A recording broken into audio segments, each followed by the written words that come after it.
28 Şubat'tan yakalamışlar.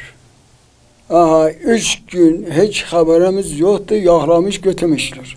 Sonra haber geldi, ondan sonra biz ne yapacağız bilmiyorum artık.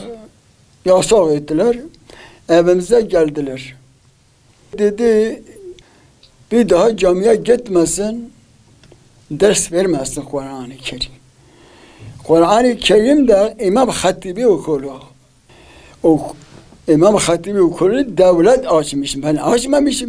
Peki bu Kur'an yer yasak mıdır? 30 sene ceza vermişti. 18 senedir cezaevinden. O sene 8 sene cezaevinden.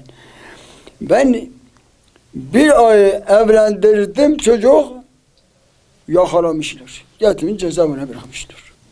Benim hanımım da o derden 3 sene de rahmete gitmişti.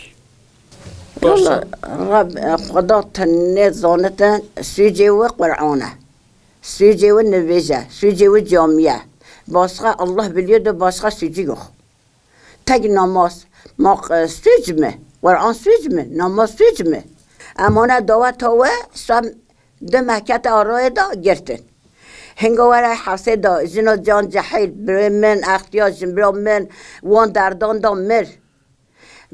مالا اوه دی و داری گراندن نشیان بچن نشیان بین نشیان بیبه بچن و نه نه یازق نه وان گنجان همه اختیار بین پیر بین ما نخانه دا همه جنه وان پچوکه وان بابه وان داوان همه درد کشان همه نخواش کتن همه ورمی بین جارت الله ده اما زیسا سبب توی تو برده